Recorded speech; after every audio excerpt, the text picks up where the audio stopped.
Hello friends, welcome back. आज के इस वीडियो में मैं डिस्कस करने वाला हूं ईएसआईसी एमटीएस की जो फर्स्ट शिफ्ट हुई है उसमें जो क्वेश्चंस पूछे गए हैं। हर एक सेक्शन में किस टाइप के क्वेश्चन पूछे गए थे, कौन कौन से टॉपिक्स आए थे, साथ ही जीए के जो क्वेश्चन पूछे गए थे आज के इस फर्स्ट शिफ्ट में, वो क्वेश्चंस मैंने स्टूडेंट्स से लिए हैं तो वो भी मैं आपके साथ शेयर करने वाला हूं। तो जल्दी से इस वीडियो को सभी फ्रेंड्स में शेयर कर दीजिए। मैं आपको सेक्शन वाइज क्वेश्चन और टॉपिक्स बताना स्टार्ट करता हूँ। देखिए, सबसे पहले अगर बात करें हम क्वांट के सेक्शन की, तो वहां जो क्वेश्चंस आए थे उनमें टॉपिक्स जो थे वो क्या थे। एक तो सिंप्लीफिकेशन के क्वेश्चंस देखे गए हैं। कितने क्वेश्चंस देखे गए हैं इसके, तो इसके स्टूडेंट्स जितना बता रहे हैं 12 क्वेश्चन इसके देखे गए हैं और क्वेश्चंस भी काफी इजी थे, प्लस माइनस ही वहां पर हो रहा था। ज्यादा लेंथी क्वेश्चन जो अदर बैंकिंग एग्जाम में देखे जाते हैं वैसे नहीं आए थे।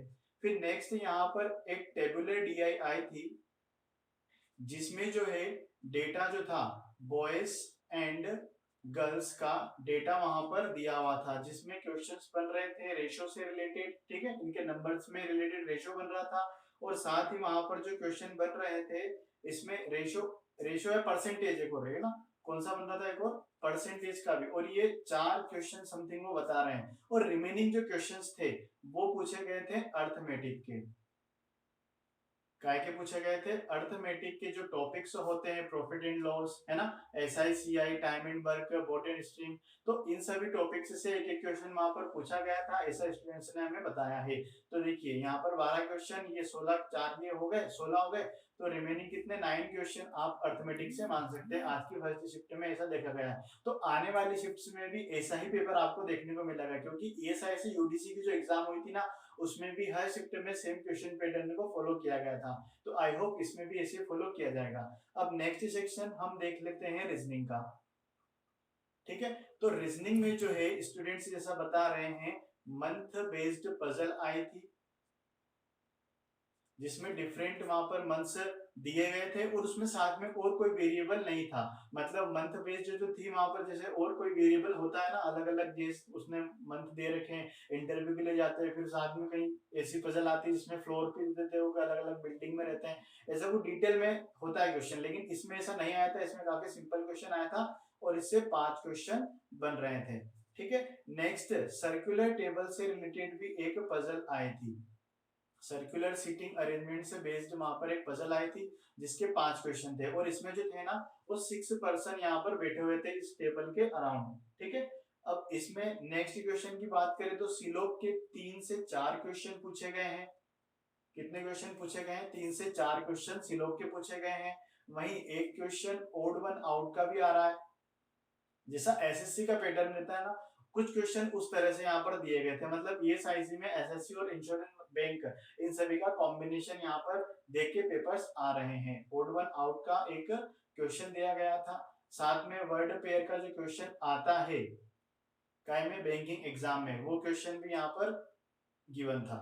ठीक है, मतलब वहां पर आपको अल्फाबेट्स में कितने जो पेयर्स बनते हैं वैसे यहाँ पर पेयर्स बनाने थे और ब्लड रिलेशन के क्वेश्चंस भी 3 पूछे गए थे और सिंपल क्वेश्चन थे वो, जैसे कोडेड ब्लड रिलेशन होता है ना वैसा नहीं था, सिंपल वहां पर इजीली बन रहा था। ठीक है, नेक्स्ट हम बात करें इंग्लिश सेक्शन की, तो इंग्लिश में जो क्वेश्चंस पूछे गए हैं स्टूडेंट्स बता रहे हैं, एक तो आरसी आया था जो डेफिनेटली हर इंश्योरेंस बैंकिंग एग्जाम में आता ही है, लेकिन जैसा इसका जो वेटेज रहता है 25 क्वेश्चंस का, तो इसमें जो है ना आरसी में 5 से 6 क्वेश्चंस ही आपसे पूछे जाते हैं।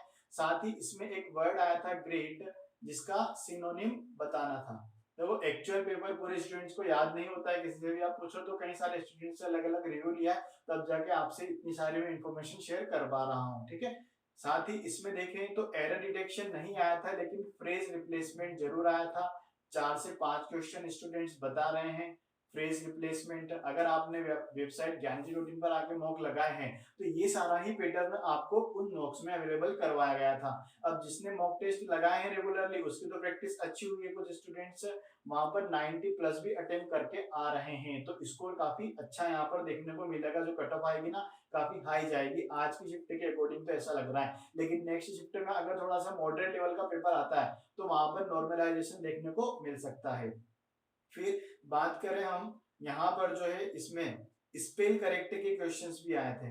अब ये क्लियर नहीं हो पा रहा है कि ये बैंकिंग में जैसे एक पूरा कंप्लीट सेंटेंस गिवन होता है उसमें आपको 3 से 4 वहां पर स्पेल करेक्ट के वहां पर वर्ड्स गिवन होते हैं, या फिर एसएससी में जैसे 1 बाय 1 वहां पर कुछ वर्ड्स दिए होते हैं, उसमें से एक स्पेल वहां उसकी करेक्ट होती है। तो ये पैटर्न पता नहीं चल रहा है कि कौन सा पैटर्न वहां पर क्वेश्चन बन रहा था, किस पैटर्न का क्वेश्चन वहां पर बन रहा था।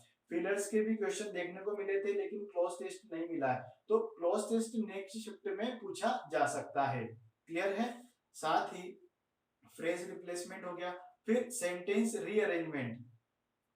सेंटेंस रीअरेंजमेंट के 5 क्वेश्चन पूछे गए थे आज के पेपर में। तो ओवरऑल ऐसे क्वेश्चन बन रहे थे। 3 सेक्शन आपको बता दिए हैं। अब नेक्स्ट सेक्शन जो है आपका वो काय का है, जीए का सेक्शन है। उसमें मैं आपको कौन कौन से क्वेश्चंस पूछे गए थे जो अभी तक डेटा अवेलेबल है, वो सारे क्वेश्चन मैंने नोट कर रखे हैं, वो मैं आपको यहाँ पर स्क्रीन पर लिखकर बताता हूँ कि कौन कौन से क्वेश्चन पूछे गए थे। तो आपको भी आने वाली शिफ्ट में उन्हीं क्वेश्चंस की प्रैक्टिस करनी है। ठीक है, देखो इस जो जीए का सेक्शन जो था ना जनरल अवेयरनेस का, इसमें करंट के क्वेश्चन भी आए थे, साथ ही स्टैटिक जीके के क्वेश्चन भी पूछे गए। तो मैं सारे आपके साथ शेयर कर रहा हूँ। एक तो इसमें क्वेश्चन पूछा गया है कि राष्ट्रपति का कार्यकाल कितना होता है। काफी सिंपल क्वेश्चन पूछे जा रहे हैं। देखो ये इंडियन पॉलिटी से क्वेश्चन बन गया।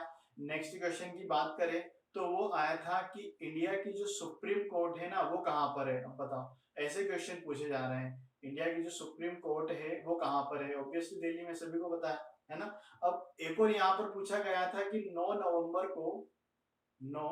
नवंबर को किस स्टेट का स्टेटहुड डे होता है।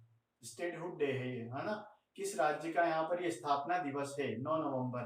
तो वहां पर जो ऑप्शन दिए गए थे उसके अकॉर्डिंग यहाँ पर इसका करेक्ट आंसर हो जाएगा। खेल जगत से भी क्वेश्चन पूछे गए हैं। एक तो यहाँ पर पूछा गया है कि विराट कोहली के बाद भारतीय टीम की कप्तानी किसे दी गई है।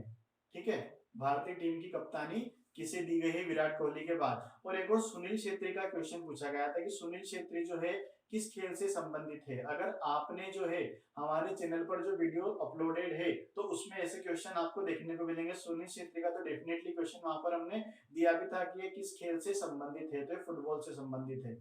ठीक है, नेक्स्ट क्वेश्चन यहाँ पर जो आया था वो एक पूछा गया था, हीराकुंड बांध से रिलेटेड कुछ क्वेश्चन बन रहा था। हीराकुंड बांध परियोजना हो सकता है या फिर बांध कहाँ स्थित है, ऐसा कुछ क्वेश्चन पूछा गया था जैसा स्टूडेंट्स ने बताया है। फिर एक क्वेश्चन तो काफी इजी था, इसरो का फुल फॉर्म पूछा था। क्या पूछा था? इसरो का फुल फॉर्म आज की शिफ्ट में पूछा गया था। नेक्स्ट बात करें, एक आ रहा था यहाँ पर क्वेश्चन के तमिलनाडु में न्यूक्लियर पावर प्लांट कहाँ स्थित है। तमिलनाडु में जो न्यूक्लियर पावर प्लांट है उससे संबंधित एक क्वेश्चन बन रहा था। वहीं एक और जो विपिन रावत जो थे हमारे लेफ्टिनेंट जनरल विपिन रावत का जो हेलीकॉप्टर जो क्रैश हुआ था, है ना, हेलीकॉप्टर क्रैश जो हुआ था वो किस जगह पर हुआ था, उस प्लेस के बारे में पूछा गया था। ठीक है, नेक्स्ट अगर बात करें और कौन से क्वेश्चन बन रहे हैं, एक पेंगोंग लेक से संबंधित कुछ क्वेश्चन बन रहा था।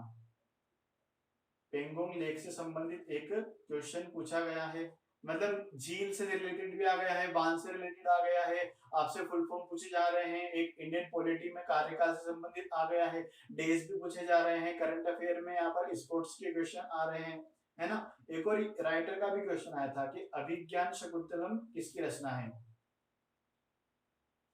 शकुंतलम, अभिज्ञान शकुंतलम किसकी रचना है। ठीक है, और जैसा मैं यहाँ पर देख पा रहा हूं, हाँ, आयरन मैन ऑफ इंडिया कौन है। आयरन मैन ऑफ इंडिया कौन है, इसका क्वेश्चन बना था। और क्वेश्चन जो थे आई होप सारे ये क्वेश्चन, हाँ एक और डे से भी आया था। एक और डे से क्वेश्चन पूछा गया था कि टोबैको डे कब आता है, मतलब किस दिन ये विश्व तंबाकू दिवस मनाया जाता है। ठीक है, एक भांगड़ा नागल बांध के बारे में पूछा गया था। ठीक है, भांगड़ा नागल बांध के बारे में पूछा गया था। और कॉन्स्टिट्यूशन से भी एक दो क्वेश्चन वहां पर आ रहे थे। तो ये क्वेश्चंस तो मुझे अवेलेबल हुए हैं स्टूडेंट्स से, तो वो मैंने आपके साथ शेयर कर दिए है। आप आपके जो नेक्स्ट शिफ्ट में एग्जाम्स है तो आप इन्हीं के रिगार्डिंग क्वेश्चन थोड़ा सा पढ़ लीजिए। अगर आपके पास टाइम मिल रहा है, बच रहा है, आपके पास अवेलेबल है तो पढ़ लीजिए, ताकि आप जो है जीए में ज्यादा अटेम्प्ट कर सकें, क्योंकि जीए में ही कुछ स्टूडेंट्स के 16 से 17 क्वेश्चन ही अटेम्प्ट हो पा रहे हैं, किसी के ज्यादा हो पा रहे हैं। तो अगर आपका जीए स्ट्रॉन्ग है तो आपके जो है सिलेक्शन के चांसेस बढ़ जाते हैं और आपको मैक्सिमम और एक्यूरेसी के साथ अटेम्प्ट वहां पर करके आने। ठीक है, मिलते हैं नेक्स्ट वीडियो में। आपने जिसने भी चैनल को सब्सक्राइब नहीं किया, please subscribe this channel. Thank you.